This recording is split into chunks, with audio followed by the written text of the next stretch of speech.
Hello everybody, my name is Martin Colt, President of Active Ventilation Products.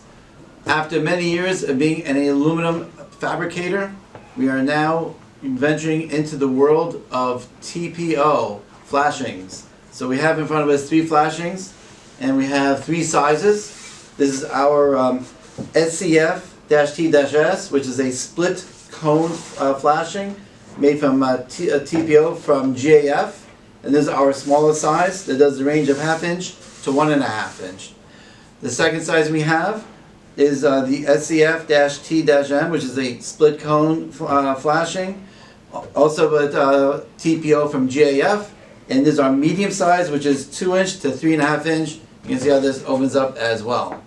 And then our largest size we have is our SCF-T-L for large, which does the sizes of 4 inch to 6 inch. Again, you see how this opens up, and we did the split cone flashing because this can be used on new installations and or retrofits. So we're thinking that would have the largest market.